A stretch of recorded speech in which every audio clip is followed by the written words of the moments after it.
Alumio, Nakawani here no when we're marrying. Mama, when you go away, you don't have you will last if an atom were here fair anywhere. Alumio. Oh, why here say we were here fair. And I'm mere way. I gave folk.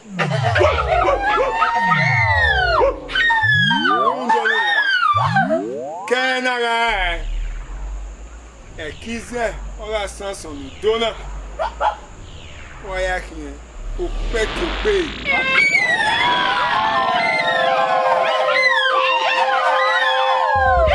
If room do no here, sir. Galumio. Igari Baubo. Igari Ze Alumio is there.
Why when are we anyhow?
Agbes say we're not here now. Agbes say we're not here now. Upa mo pa no teba me. Iya gwi ateba fie jo wa wasoma. O sai kwe. Ya se o se manane. Ijesu gwi mo egbegbi na. We na gwana na gwi eta meje makenye eta meje gebre uduba wunya na. Iya gwi mo gboko ni ya ja hono. Hallelujah. Hallelujah. So popa no obuani. Ugari ere. Ni ja ku akugu we mi amenyo egbere. Wa biade. Over 70,000 keka. Uri ebae. Hallelujah. Naja demi ya no kei. Igo maro enje gebre je makenya lelo magbe agwa. Igo ni Jesu mi ari egian. Ni aja so nwina. Hallelujah. Hallelujah. Amen. Wa begade. Uri ekado no bai ha. Ekado nekwi. Eha. Ekado no fo. Eha. Papa. Ekado eha oga konvioto afio bonya kega ogwuvio ade. Wo be rie koko ogwuri ebai. Kakebe e perfume. Oge Miss Paris. Oni eje gebro beje make ya nwina. Oyiga nwi ve. Udu ga wunya ni akaja gbina. Holy! Hallelujah. Prophet, where's the Baba? You go Nutana. Yeah, one mirror. So, Kokpano Baba. Emi ya nugo ni dele Baba making and I do Baba la wo ya mi there. Hallelujah. Holy Michael. Hallelujah. Holy Gabriel. Hallelujah. Beno Jena. When go fisi mena. Me ka bo mi boy ala tan be yo. Wa de 70,000 ke kan be buy. Ni jagbo de lere. Go ki to boji. Yo pay me. Hey! Come yo Tony boy. Holy Michael. Holy Gabriel. Wa zaga. Egbe je sa nge van avion ni me fun no bi we ni ade bet of fun no be la himoru re bo be o bogudugu.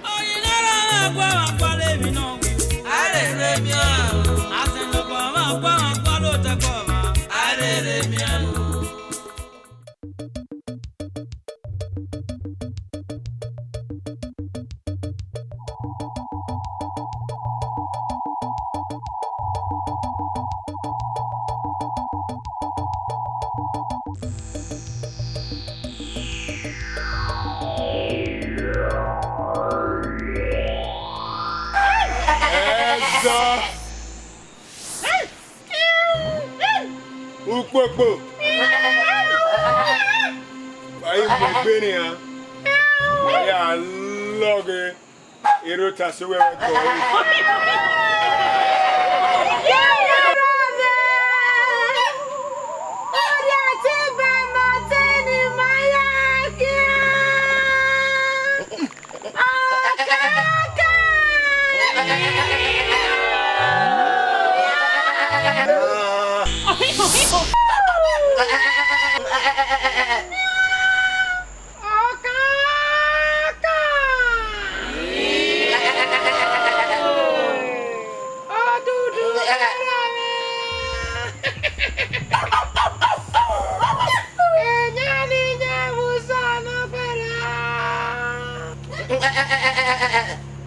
If you want if you got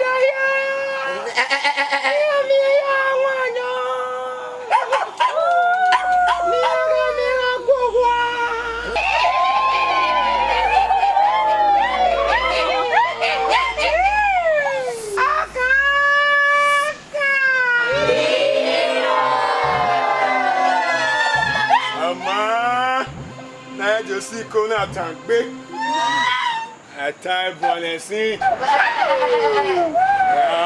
amu kona direjene la ko ai ke pa are wena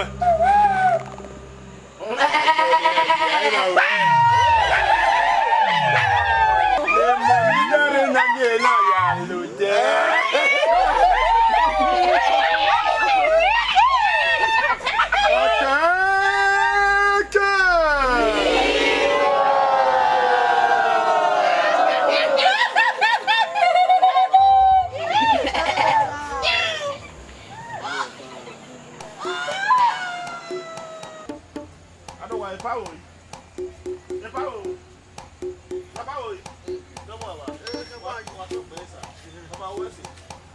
You are the one who want me here. I'm gonna. Ijale. I say, Papa. Oh, what the mayor, you wait till you be here. What would they be? Who am I? My Magui. Bosso. I married, but I do me. I hear who work a was away. Getting my soul. Really good mark here. Yane. Was I as they will back here. You want you know? I will back here, Baba. Malaya couldn't make a web they do me or do come away. You can't wear with hell. But what's over you?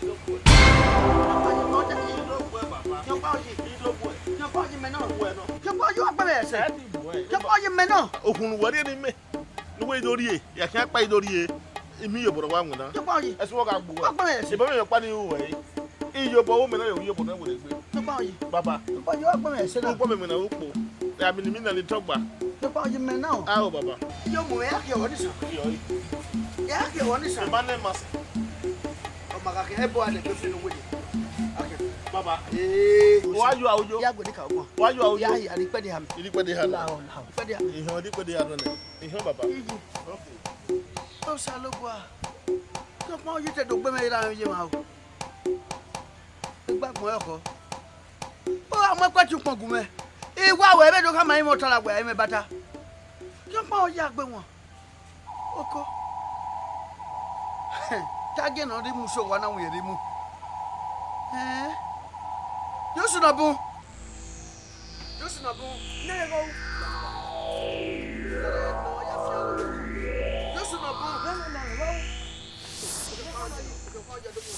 Where's the name? How you cooking at home? Emata. They get it, don't say me where you are. Name. How do you know where or where? Who am I? They know where. I want me another way. What better? It's asking me.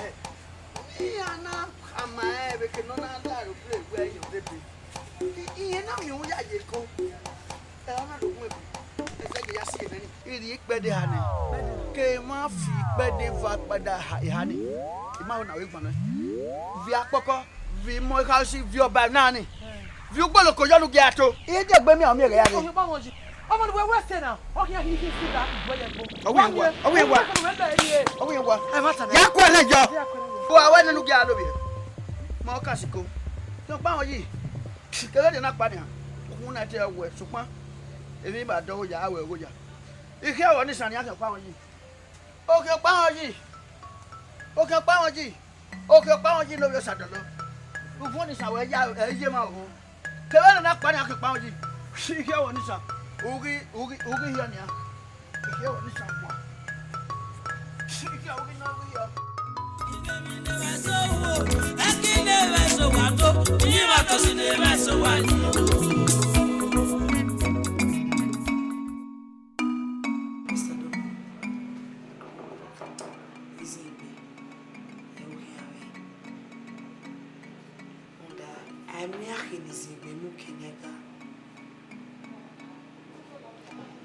Ima bere mi no ze negbe ana agwo uhawo kuba kere no ya ama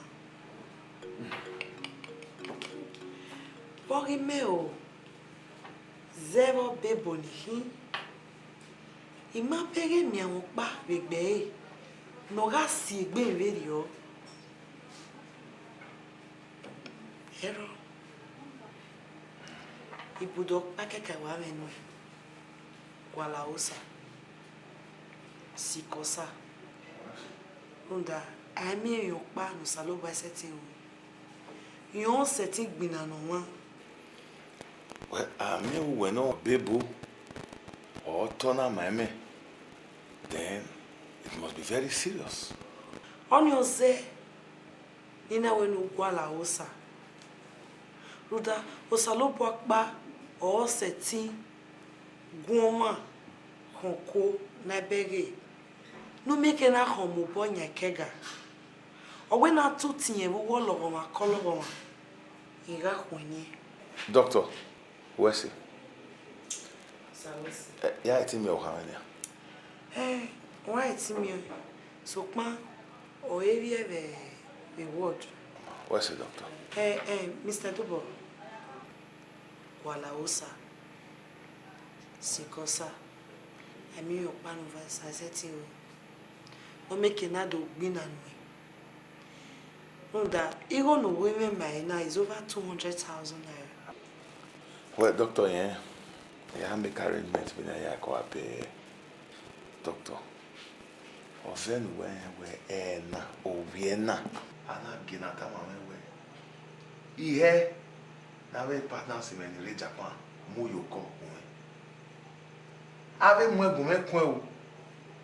Awe customs is there go. Everything. Doctor. Ave asiri ekena. Ave this mishaps ni wami.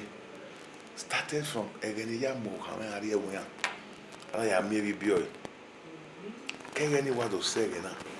It's been from one problem to the other. Jesus. Doctor. Am I easy, man? This way. Sawe. I will take you to my pastor. What's it, doctor? Yeah, I think I'll have it. Yeah. What's I it? don't want to. What's it?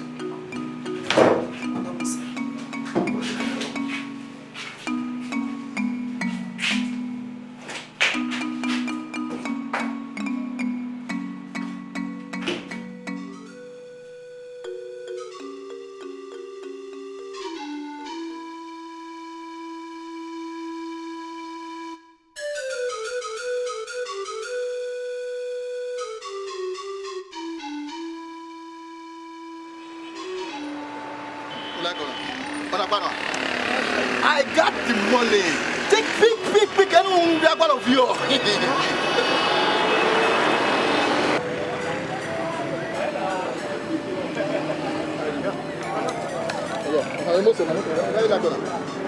Apa kere.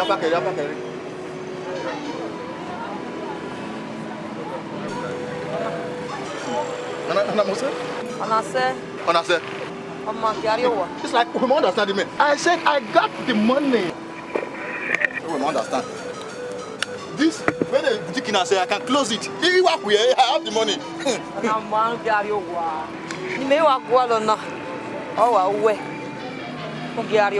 You know, now Agbes, you know. Yeah, so Okay, let's play. I got you.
Aw.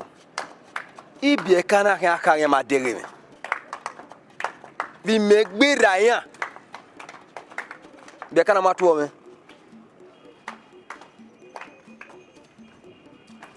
I mekere gbe a. Mi e mana dere me. Wage na obi ogwe. E bi kana mana tu me. Ya so na emego.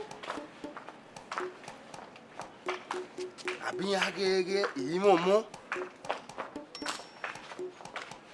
osie ni mana tuome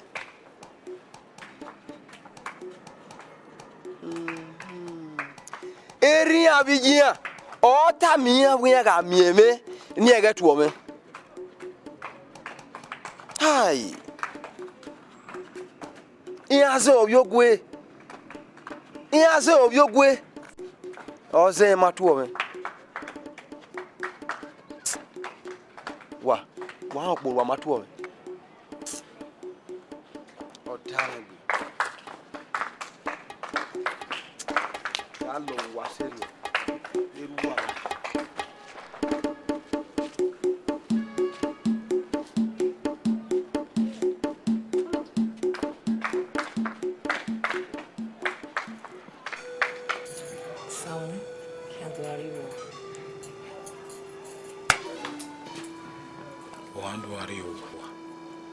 Yimehe,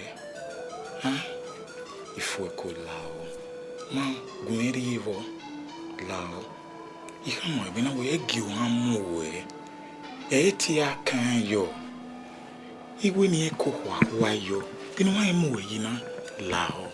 Adwariwa, mwera yejeme Igbuhi, Mariwa. Itama we de na we erawi yo agui, na iya yari we yo berawi yo. Dino hai muwe yina. Edowu. Edowu. Binwa you wase me abina na egbi me ya ko you to me lao. Ma lao. Na ikwenu bon. Enya no wenya ni afefe. Wa yemose. Atase. Dino me yesin. Veni veri ha. Egioni muwo. Lao ma. Me lao. Ya ne ofefi ogbi. Dino to go make e. Ezigbe wakia yake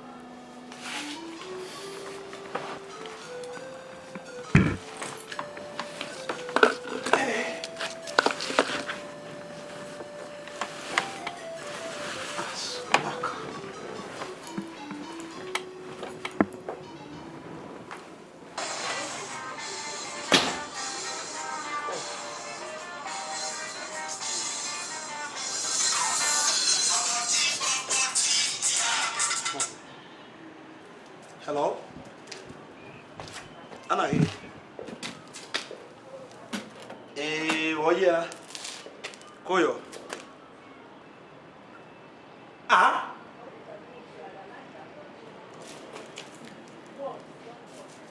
Why you guy? Where? A company menoreko. Keke menore Bangkok. Get a one life without ma.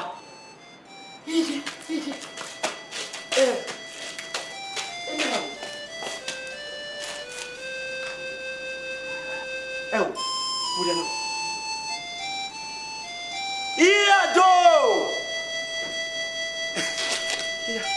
Maurice nous da Benin. Et l'on y a dit. Igor Rere. Et Yawa Rere. Hello.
Mr. Bedo, thank you. Thank you very much, thank you. No. Oh, my business is only what I take care of. Very soon. No, my visa, my passport, everything are intact. No. No doubt about that. Everything is intact. Oh. You must work. No. You see? Yes. Wepo. Yes.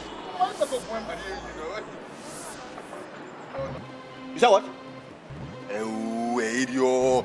At least, this is business call, you know. My Fueko, you know, we got to enjoy ourselves. You're laughing. Hello.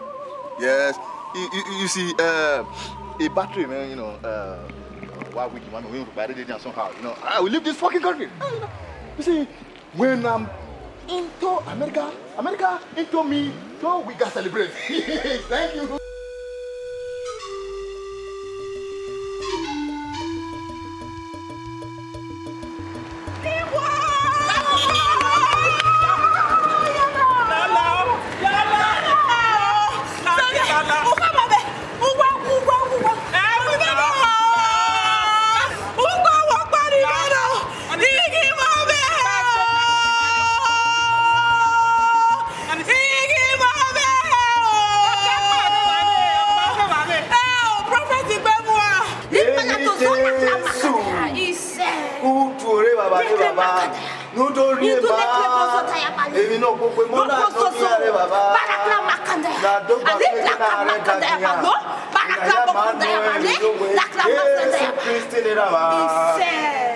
Thank you, Father. In Jesus' name.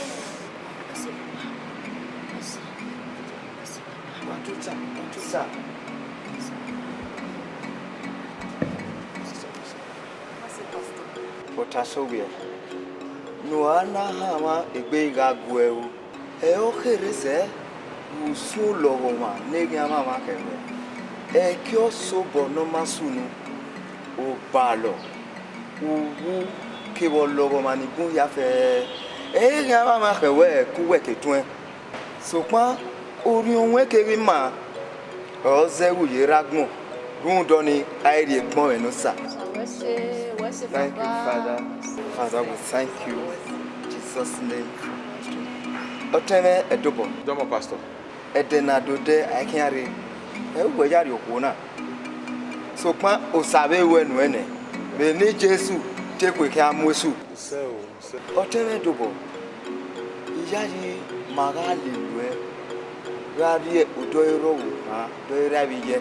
Bihe ne madana benya na muyagba. Muya fie agbombu we ki wo logoma. Ni ma meke na ya fani akwa be ni Jesu. Ise. Pastor. There na here. Wa kutana no. I'm ready. Ede mamune. Agi ahia wa kwa tia rikwe ni a. We ma de uye no. Mama. Ai mo ye ge oyi Da mi okin yin ma. we soma. Wa ka bo fun egbe. O salu kwa no fi agbo wa. Oh, man, na no problem. Pastor, we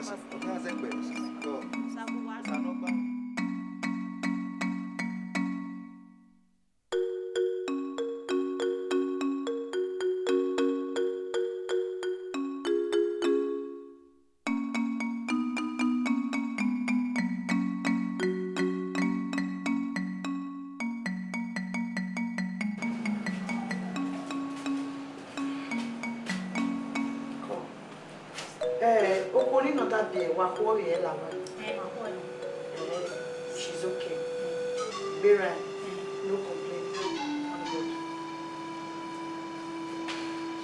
You can go.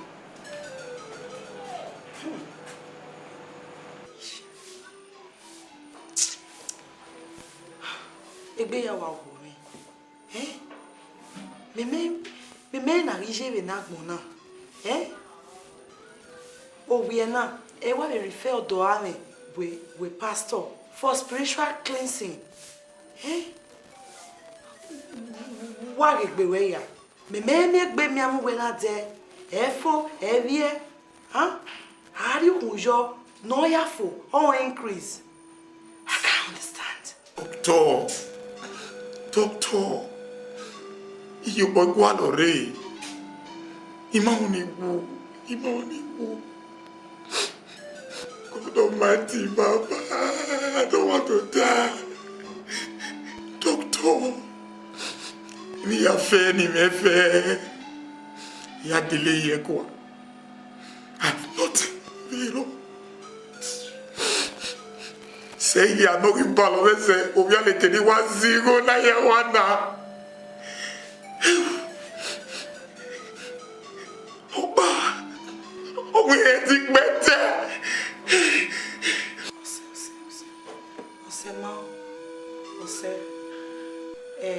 Veni kata ba. Igbuhi de ni bodo wa ni ye. Aye Igbuhi na. I'll take you to my pastor. Yari we are the pastor.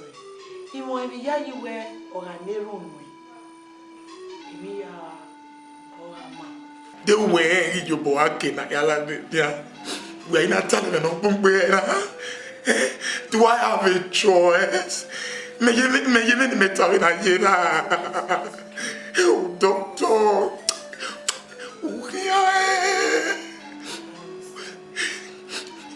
Obalo. Igbuhi ano itolo. Yoko toni sanoro agita. Ya yo bero ma guala dia. Yo bi yo ma guala we. E o megi guela. Don't I can't eat anymore. Doctor. Ya we ni tama we. Only say it was a big and pastor again.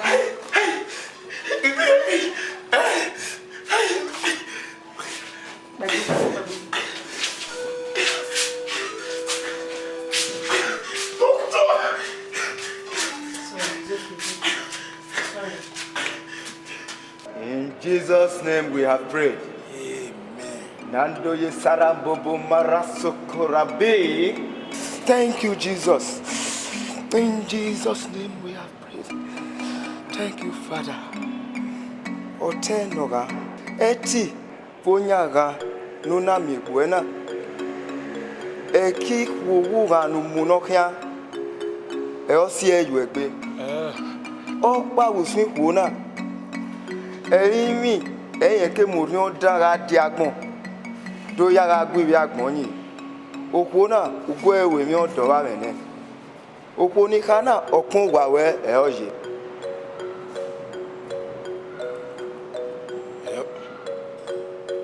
Pastor, we were money for pastor.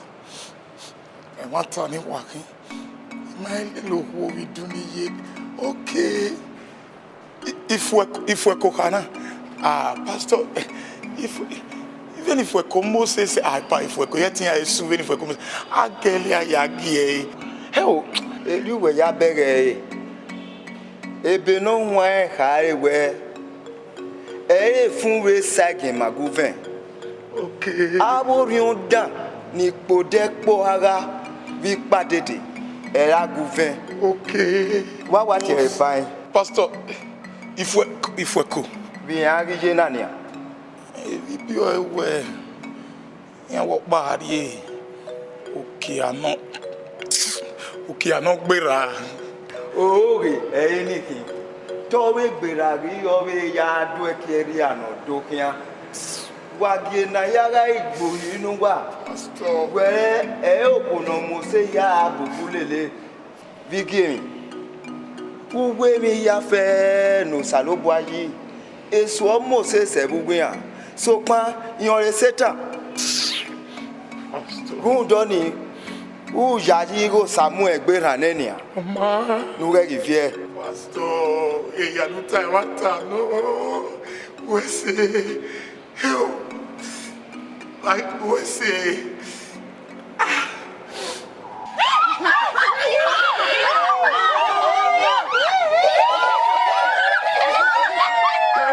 come on.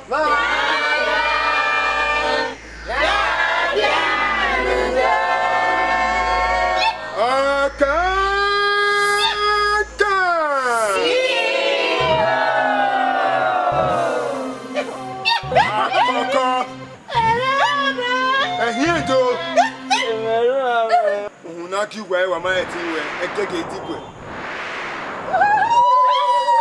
Wa mi e. Ibi ni wa ya log e. Okoni. O ye gbe ye kolo. Ọlọ́run wa e.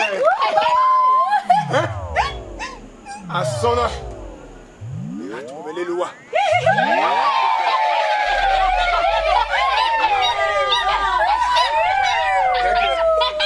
Ike pa mi we ro na wa.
Mohia.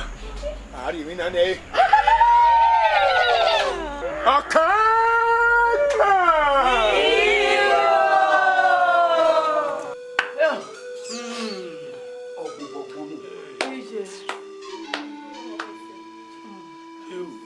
O boya sunu he.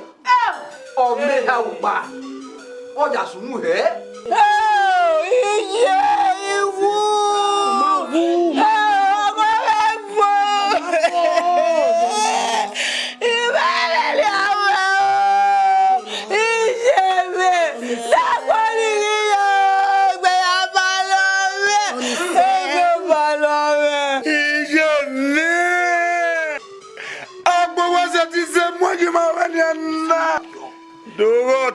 koko ni teja ku osabo wa loga no so ebe wore mini po opa ke fi oge se fi amenwu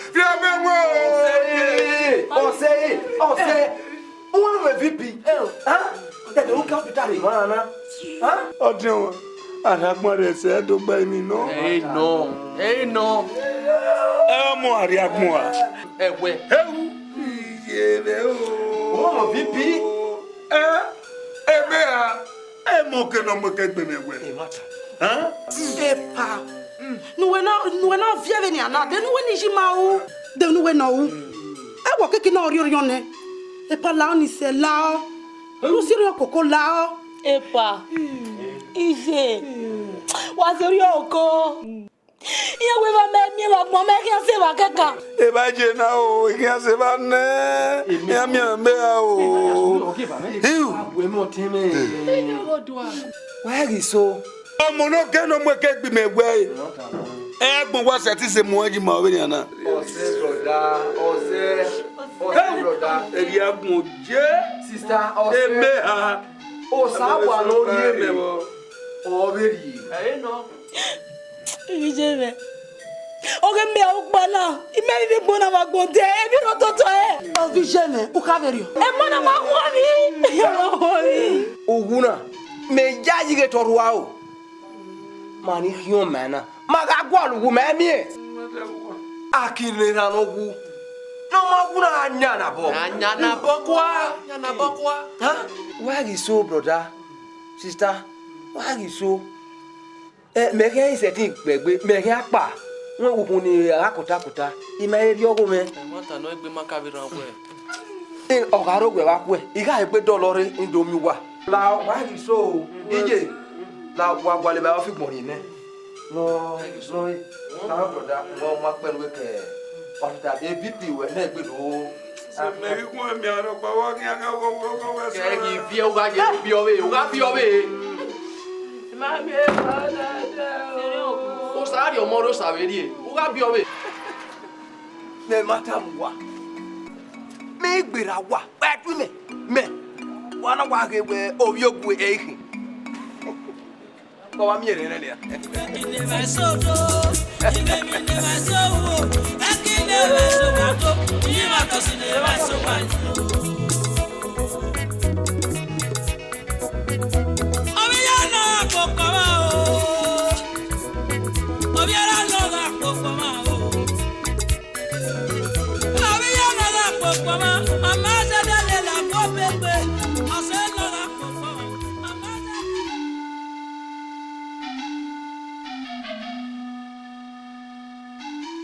Beni Jesu ologo manayo wana okugbe okumu olayo wana re in the name of Jesus every power of darkness in the name of Jesus we come against it in the name of Jesus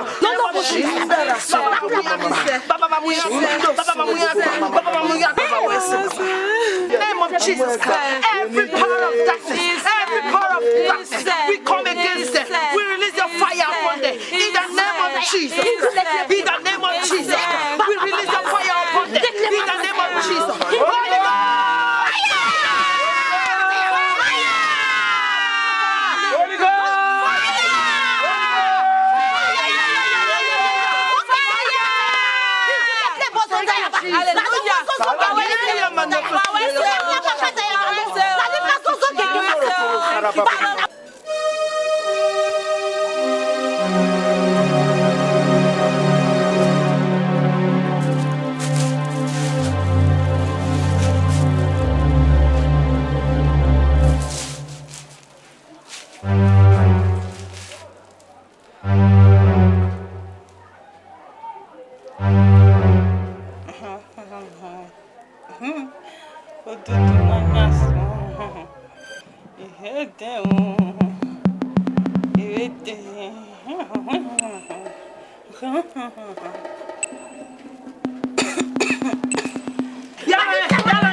Hallelujah. Thank you, Jesus. Hey, Teniga. Oh, Pastor. Ba wale runwa. O sawari mame. Ike mi mia. We eti ologoma. Onyaga no wasunu wana okwahie. Ede dokpa no moro. No re no maregbe yonsie. Dede here ani. Ye here no. Dede. Ye here no. Mama na emi oni mayare no de ade. Honi ge ami ona o ge ami o. Yere. Pastor, only know where Edede or Bimo Meva. Edede Bimo Meva. Pastor, where Johnny Kawe Edede or send a Bena go Hame, Kubakere, Edede Niosia. Nayari mawa. Where Odo Salobwa, Eje Wawa Managmo. Netete, Wagawa Ababu one. Where did the one say I'm not bad? Wakana. Oh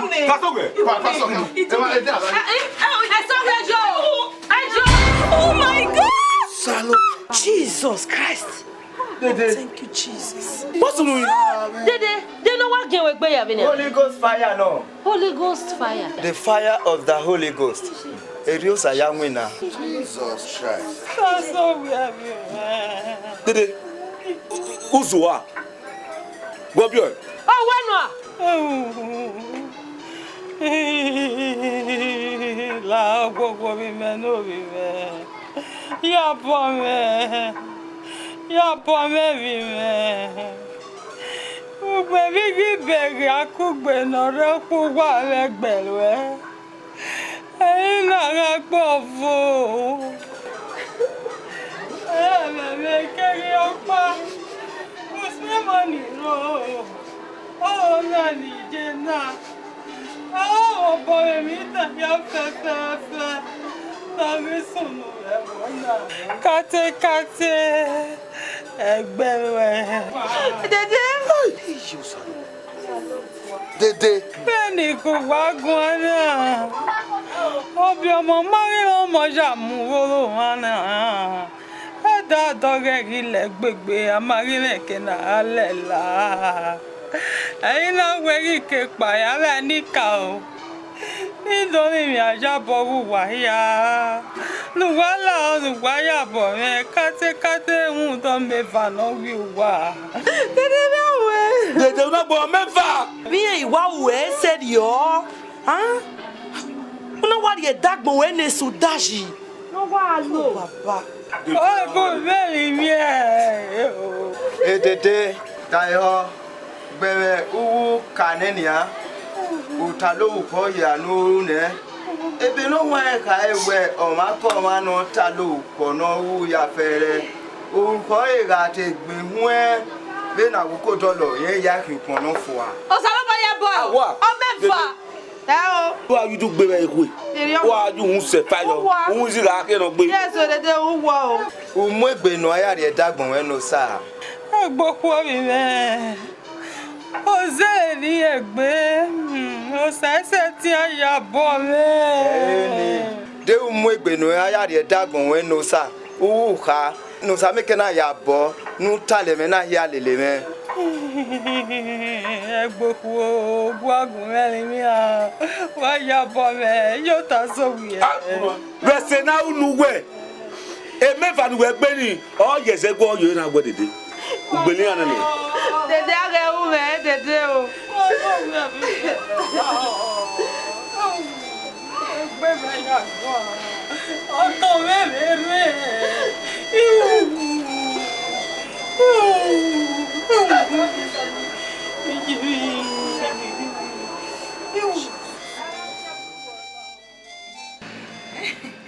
Pastor, are you work about like Ukwere? Yes, very good. Ido by. What like a say? Really nice. West. Sano de power. Tomosa. Pastor, the only lay as a fan on behalf of my dear wife. Pomowe, you know no that do my fa. What's about me? I feel what's it? Akunmusa. Makin akpome. Nda immuno saeno. Emu wakin agi uni a egbe. no waka above ne room. No you know why making a do la wana or I gajeri on. Efeme ki feme awe ngari fi loro pa e say no waye. E mata ni hin pastor. Wesi. Wesi sir. Wesi. O sa e apon. Oma Ọ̀gbẹ́ni bere sin. Wesi sir.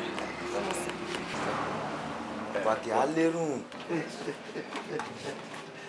Irama. Ai wa we bori. Benin Jesu. Obo yo bito. O sa no kondudo akama pa.